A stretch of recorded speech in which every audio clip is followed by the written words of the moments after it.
বাংলাদেশ ও চীনের প্রধানমন্ত্রীর দ্বিপাক্ষিক বৈঠক, ঢাকা বেইজিং 21টি সমঝোতা স্মারক সই, দুদেশের 7টি ঘোষণাপত্র, শেখ হাসিনা শি জিনপিং বৈঠক বিকেলে। প্রথমবার ব্রিটেনের মন্ত্রিসভায় বাংলাদেশি বংশোদ্ভূত 2 নারী নগরমন্ত্রী হলেন বঙ্গবন্ধুর নাতনি টিউলিপ সিদ্দিক। স্থানীয় সরকারের দায়িত্ব পেলেন রুশনারা, উচ্ছ্বসিত প্রবাসীরা। এবার রাজনীতির গেড়া কলে টিসিবির ডিলাররা, হালনাগাদে লাগবে স্থানীয় সংসদ সদস্যের জিও লেটার, কর্মী না হলে ছাড়পত্র না দেওয়ার অভিযোগ।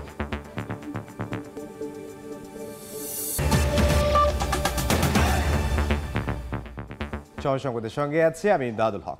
মুক্তিযোদ্ধা কোটা বহালের হাইকোর্টের রায় স্থগিত করেছেন আপিল বিভাগ। আন্দোলন না করে শিক্ষার্থীদের ক্যাম্পাসে ফিরতে বললেন উচ্চ আদালত। এই মুহূর্তে সুপ্রিম কোর্টে আছেন সহকর্মী আফজাল হোসেন, সরাসরি যাব তার কাছে। আফজাল, মুক্তিযোদ্ধা কোটা নিয়ে যে সর্বোচ্চ আদালত যে অর্ডারটি দিয়েছেন, আমরা যদি আইনজীবী রয়েছেন দুজন শিক্ষার্থীর পক্ষে, মঞ্জু ভাই আমি একটু লাইভে আছি, আমাকে জাস্ট খালি অর্ডারটাকে একটু বলে দিন যে কি অর্ডারটা আজকে দিলেন। একটু একবারে বলে আদেশটা হচ্ছে সাবজেক্ট ম্যাটারের উপরে স্থিতি অবস্থা দিয়েছেন 4 উইকসের জন্য। সাবজেক্ট ম্যাটারের উপরে স্থিতি অবস্থা দিয়েছেন 4 সপ্তাহের জন্য। 4 সপ্তাহ পরে 7-8 তারিখে ফিক্স করা হয়েছে।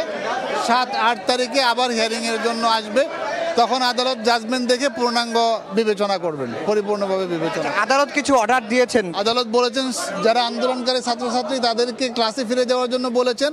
ভাইস চ্যান্সেলর মহোদয়দেরকে বলেছেন তারা যেন শান্তিপূর্ণ অবস্থা বজায় রেখে ক্লাস করান, এবং যারা আন্দোলনকারী শিক্ষার্থী আছে তারা ইচ্ছা করলে এই সিপিতে পার্টিসিপেট করতে পারবে।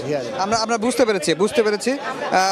2 শিক্ষার্থীর আইনজীবী বলছিলেন শাহ মঞ্জুরুল হক, তিনি খুবই স্পষ্ট করে বলেছেন যে আজকে আপিল বিভাগ যে আদেশটি দিয়েছেন, আদেশটি হচ্ছে যে এই যে এখন যে চলমান অবস্থা চলছে সেই চলমান অবস্থার উপর আদালত স্ট্যাটাস ক্যু বা স্থিত অবস্থা জারি করেছেন। এর অর্থ এটি জানাচ্ছে যে সরকার কোটা বাতিল করে যে পরিপত্রটি 2018 সালে দিয়েছিলেন, সেই পরিপত্র বাতিলের যে আদেশটি কিন্তু এখন বহাল রয়েছে। এখন আর মুক্তিযোদ্ধা কোটা থাকছে না যতক্ষণ পর্যন্ত এই মামলাটি চূড়ান্ত নিষ্পত্তি না হচ্ছে। আর আরেকটি বিষয় বলে রাখি যে সর্বোচ্চ আদালত প্রধান বিচারপতি বাংলা ইংরেজি দুটি মিলিয়েই কিন্তু এই রায়টি দিয়েছেন, এবং রায়ে বা এই আদেশে প্রধান বিচারপতি বলেছেন যে যারা আন্দোলন করছেন তাদের হয়তো ক্ষোভ থাকতে পারে, তারা আন্দোলন করছেন, কিন্তু এর অর্থ এই নয় যে আন্দোলন করে রাজপথে সভা মিছিল মিটিং করে আদালতের রায় পরিবর্তন করা যাবে না। এটি তিনি প্রধান বিচারপতি আবার মনে করে দিয়েছেন, এবং যারা আন্দোলন করছেন তাদেরকে ক্লাসে ফিরে যাওয়ার নির্দেশ দিয়েছেন বা বলেছেন, এবং যেই শিক্ষা প্রতিষ্ঠানের শিক্ষার্থীরা আন্দোলন করছেন ওই শিক্ষা প্রতিষ্ঠানের কর্তৃপক্ষকে বলেছেন ছাত্র যারা আন্দোলন করছেন তাদের শিক্ষার্থীদের যেন ক্লাসে ফিরিয়ে নিয়ে যাওয়া হয়, এবং যদি কারো ক্ষোভ থাকে তাহলে সেই ধরনের শিক্ষক বা শিক্ষার্থী যেন আদালতে এসে পার্টিসিপেট করে বা শুনানিতে অংশগ্রহণ করে, এটি একমাত্র সমাধান। আমরা আইনজীবীর কাছে আবার ফিরে যাব। তাদেরকে ক্লাসে ফিরে যাওয়ার জন্য বলেছেন, এবং ভাইস চ্যান্সেলর মহোদয় যারা রয়েছেন তাদেরকে শান্তিপূর্ণ পরিবেশ বজায় রাখার জন্য বলেছেন। আর আন্দোলনকারী শিক্ষার্থীরা এই সিপি যখন হিয়ারিং হবে তারাও আইনজীবীর মাধ্যমে অংশগ্রহণ করতে পারবে। আপনারা জানেন যে এই কোটা সংক্রান্ত বিষয়ে 2018 সালে একটি হাই পাওয়ার তদন্ত কমিটি করা হয়েছিল। হাই পাওয়ার তদন্ত কমিটির মাধ্যমে 2018 সালে কোটা পদ্ধতি বাতিল করা হয়েছিল, এবং সেই কোটা পদ্ধতি বাতিলের বিরুদ্ধে মুক্তিযোদ্ধার যারা সন্তান ছিলেন তারা এসে এই মামলাটা রিট পিটিশন দায়ের করেছিলেন। তাদের কথা ছিল, সাবমিশন ছিল যে কোটা পদ্ধতি বাতিল করাটা বেআইনি ছিল, এবং হাইকোর্ট ডিভিশন এই রোলটা অ্যাবসলিউট করে মুক্তিযোদ্ধার সন্তানদের পক্ষে এবং কোটা পদ্ধতির পক্ষে রায় দিয়েছে।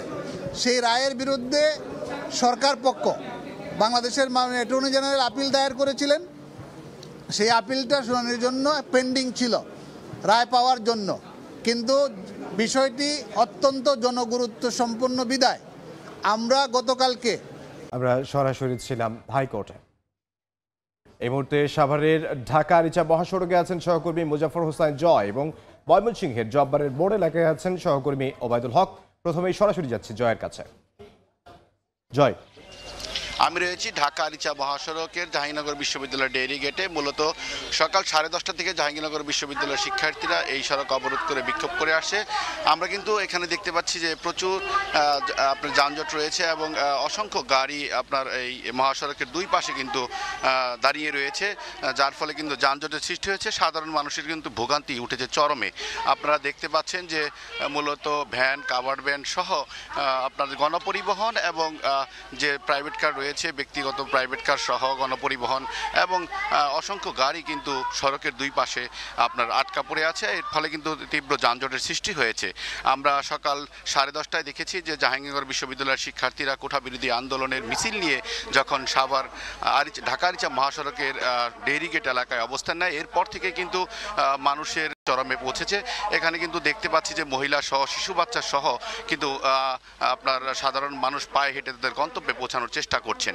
ইতিমধ্যেই ঢাকা আরিচা মহাসড়কের উভয় লেনে, যদি বলতে হয় যে ঢাকাগামী যে লেন রয়েছে সেই লেনে নবীনগর পর্যন্ত যানজট পৌঁছে গিয়েছে। একই সাথে যে ঢাকামুখী যে লেনটি রয়েছে সেই লেনে কিন্তু যেমন যানজট সৃষ্টি হয়েছে, একই সাথে কিন্তু আরিচামুখী লেনেও যানজট সৃষ্টি হয়েছে। সড়কের উভয় পাশে কিন্তু প্রায় কয়েক কিলোমিটার যানজট সৃষ্টি হয়েছে। এর ফলে কিন্তু মানুষের দুর্ভোগ চরমে পৌঁছেছে।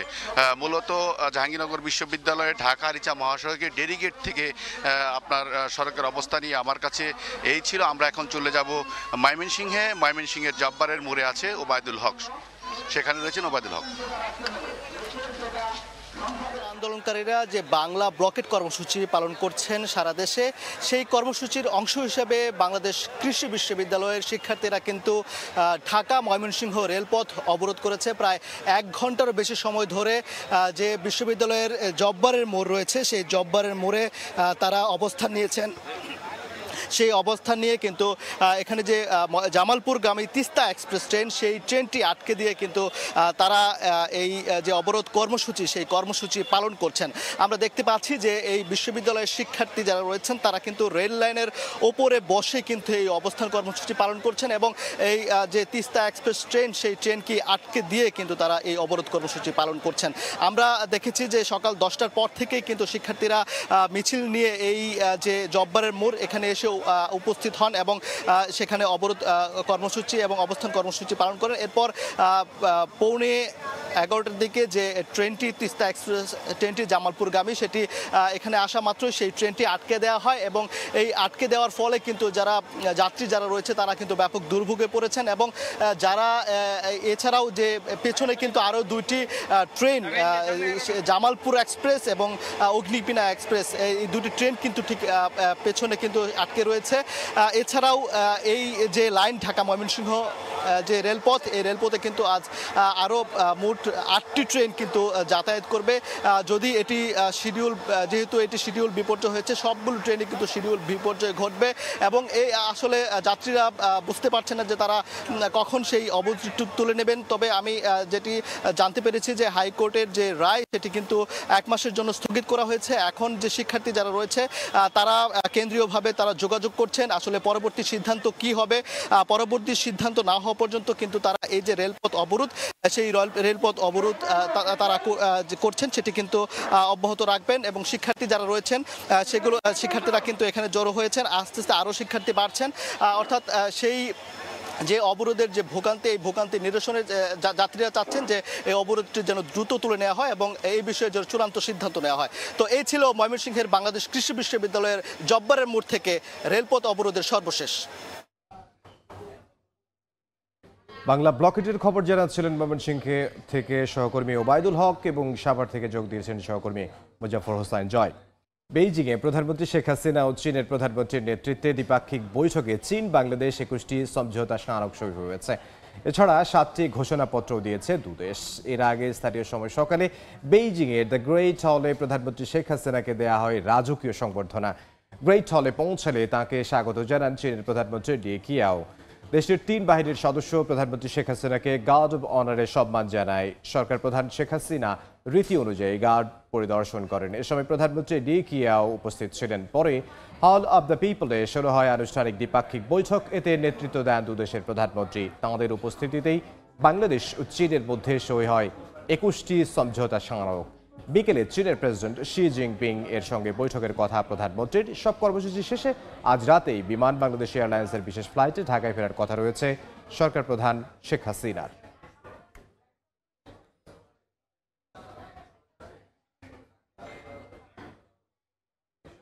কোটা নিয়ে আপিল বিভাগের রায়ের প্রতিক্রিয়া জানাচ্ছেন আন্দোলনকারীরা। সরাসরি চলে যাচ্ছে সেখানে।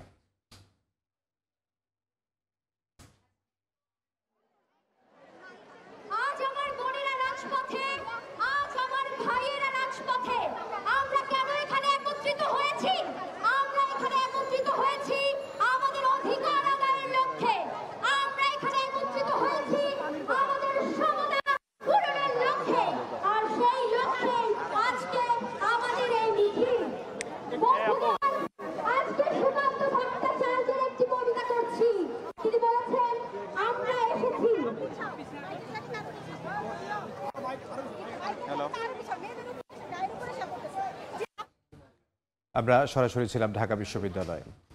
প্রধানমন্ত্রীর চীন সফর নিয়ে বেইজিংয়ে হোটেলে কথা বলছেন পররাষ্ট্রমন্ত্রী ডক্টর হাসান মাহমুদ। আমরা সরাসরি যাচ্ছি সেখানে। উচ্চপদস্থ কর্মকর্তারা ছিলেন, তাদের সাথে মাননীয় প্রধানমন্ত্রী গণচীনের প্রধানমন্ত্রীকে পরিচয় করিয়ে দেন। একই সাথে গণচীনের মাননীয় প্রধানমন্ত্রী তাদের দেশের মন্ত্রীবর্গ সহ অন্যান্য উচ্চপদস্থ কর্মকর্তারা যারা ছিল তাদেরকেও পরিচয় করিয়ে দেন।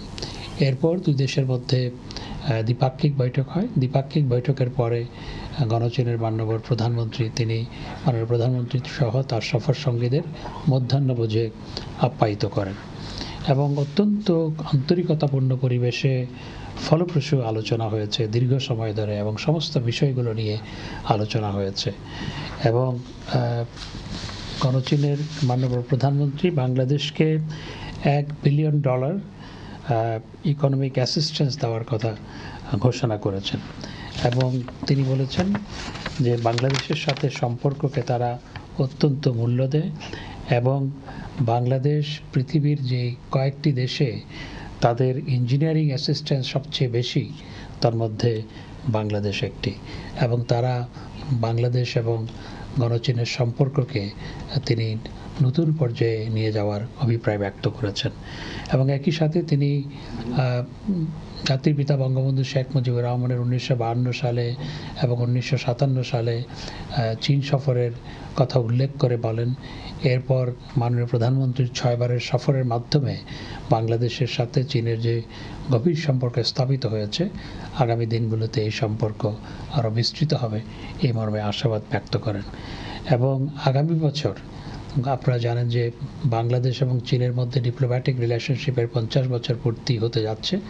সেই 50 বছর পূর্তি অনুষ্ঠানে মাননীয় প্রধানমন্ত্রী, চীনের প্রধানমন্ত্রী, রাষ্ট্রপতি সহ চীনের প্রধানমন্ত্রীকে বিশেষ করে এই বৈঠকে এবং অন্যান্যদেরকে বাংলাদেশে যাওয়ার আমন্ত্রণ জানিয়েছেন। চীনের প্রধানমন্ত্রীকে সস্ত্রীক বাংলাদেশে যাওয়ার আমন্ত্রণ জানিয়েছেন এবং আগামী বছর 50 বছর পূর্তিটা যাতে আমরা বিফিটিং ম্যানারে, মিনিংফুল ওয়েতে যাতে আমরা পালন করতে পারি সেটার উপর দুই নেতাই গুরুত্ব আরোপ করেছেন।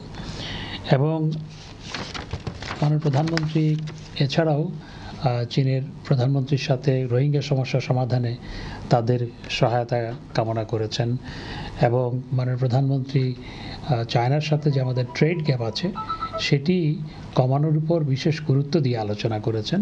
কোটা দিয়ে আপিল বিভাগের রায়ের পর প্রতিক্রিয়া জানিয়েছেন আন্দোলনকারীরা। এই বিষয়ে বিস্তারিত জানবো। ঢাকা বিশ্ববিদ্যালয়ে আছেন সহকর্মী শাকির আহমেদ। সরাসরি যাব তার কাছে। শাকির,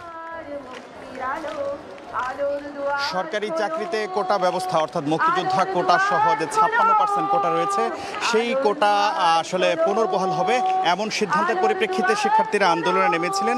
পরবর্তীতে আজ কিন্তু আমরা দেখতে পেয়েছি কিছুক্ষণ আগেই এই আদেশ সেটি আসলে স্থগিত করা হয়েছে আদালতের পক্ষ থেকে।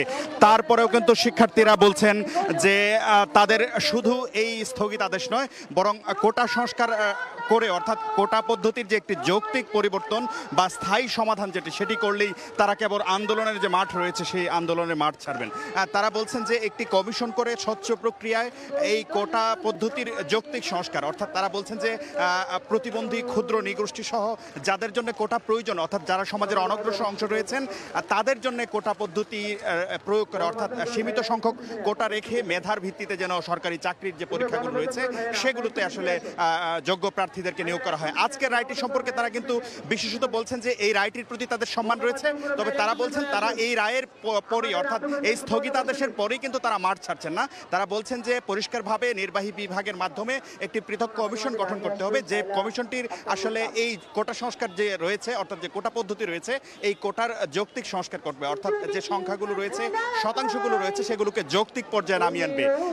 এই কমিশন গঠন হলে বা স্থায়ী সমাধান হলেই কেবল তারা মাঠ ছাড়বেন। আজকের যে কোর্টের আদেশ সেটির পরই তারা আসলে মাঠ ছাড়ছেন না, এমনটি কিন্তু বলছেন আন্দোলনকারীরা। পাশাপাশি তারা বলছেন যে এই কোটা পদ্ধতির যে 2018 সালে তারা সংস্কার চেয়েছিলেন, কিন্তু সরকারের পক্ষ থেকে পুরোপুরি ব্যবস্থাটি বাতিল করা হয়েছে, কিন্তু সেটি আসলে স্থায়ী সমাধান না হয় শিক্ষার্থীদের কিন্তু আবারও মাঠে নামতে হচ্ছে। তারা বলছেন যে এভাবে পরিপত্র পুনর্বহাল বা বাতিল স্থগিতের বিষয়টি নয়, তারা চান স্থায়ী কমিশনের মাধ্যমে আসলে এটির যে সুষ্ঠু সমাধান সেটি তারা চাচ্ছেন। এবং তারা বলছেন যে আমরা দেখতে পেয়েছি এখানে নারীরা অংশগ্রহণ করছেন, নারীরাও বলছেন যে তাদেরও যে কোটাগুলো রয়েছে সেই কোটাগুলো যেন যৌক্তিক পর্যায়ে সংস্কার হয়, অর্থাৎ কেউ বলছেন যে নারীদের জন্য কোটাই না রাখা হোক, আবার কেউ কেউ বলছেন যে সংস্কার করে সেটি কমিয়ে আনা হোক, এবং অন্যান্য সবগুলো কোটাই আসলে যৌক্তিক পর্যায়ে সংস্কারের জন্য তারা বলছেন। এবং আজকের যে আন্দোলন আমরা দেখতে পেয়েছি তারা সকাল থেকে কিন্তু ঢাকা বিশ্ববিদ্যালয়ের বিভিন্ন হল থেকে কেন্দ্রীয় লাইব্রেরির সামনে একত্রিত হয়েছেন। পরবর্তীতে তারা কিন্তু বিভিন্ন হল প্রদক্ষিণ করে সবশেষ শাহবাগের মোড়ে অবস্থান নিয়েছেন, এবং কোটা আন্দোলনকারীদের অর্থাৎ কোটা সংস্কার আন্দোলনকারীদের এই শাহবাগ মোড়টি আটকে দিয়েছেন, অর্থাৎ চারপাশের যান চলাচল বন্ধ রাখা হয়েছে। এবং আমরা দেখতে পেয়েছি যে তারা পয়েন্টে পয়েন্টে অবস্থান নিয়েছেন, অর্থাৎ ঢাকার ভিতরে 17টি পয়েন্টে এই কোটা সংস্কার আন্দোলনকারীরা অবস্থান নিয়েছেন। ঢাকার বাইরেও বিভিন্ন বিশ্ববিদ্যালয়গুলো বিভাগীয় শহরগুলোর যে প্রধান কেন্দ্র রয়েছে, অর্থাৎ যাতায়াতের যে প্রধান সেন্টার রয়েছে সেই জায়গাগুলো আটকে দিয়ে তারা কিন্তু তাদের যে দাবি সেটি আদায়ের জন্য চেষ্টা করছেন। এবং তারা বলছেন যে সকাল সন্ধ্যাতে তাদের আজকে বাংলা ব্লকেট কর্মসূচি, সেই সকাল সন্ধ্যা বাংলা ব্লকেট কর্মসূচি চলমান থাকবে। কোর্টের রায়ের প্রেক্ষিতে তারা এখনো পর্যন্ত তাদের সিদ্ধান্তে, অর্থাৎ আন্দোলন না আসার, অর্থাৎ তারা তাদের সিদ্ধান্ত আরও 1 ঘন্টা পরে, অর্থাৎ তারা সেই আলোচনা সাপেক্ষে তাদের যারা রয়েছেন নেতৃবৃন্দ, অর্থাৎ যারা এটি সমন্বয় করছেন এই আন্দোলনটি, তারা সমন্বয় করে হয়তো গণমাধ্যমকে আনুষ্ঠানিকভাবে তাদের প্রতিক্রিয়াটি জানাবেন। তবে এখনো পর্যন্ত তারা আন্দোলনে থাকার যে কথা সেটি বলছেন, তারা বলছেন যে কমিশন না হওয়া পর্যন্ত তারা আন্দোলনে থাকবেন। এই ছিল আমার কাছ থেকে রাজধানী শাহবাগ থেকে কোটা সংস্কার আন্দোলনকারীদের যে আন্দোলন চলছে সেটির সর্বশেষ খবরাখবর। শাহবাগ থেকে সহকর্মী শাকির আহমেদ।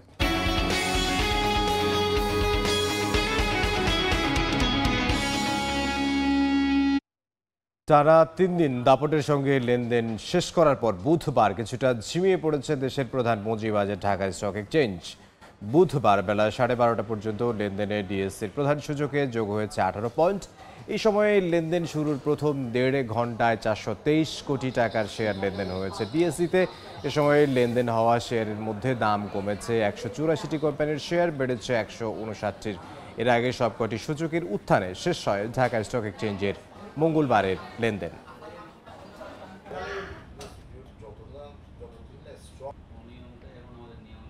এ পর্যায়ে শীর্ষ সংবাদগুলো জানিয়ে দিচ্ছি আরও একবার।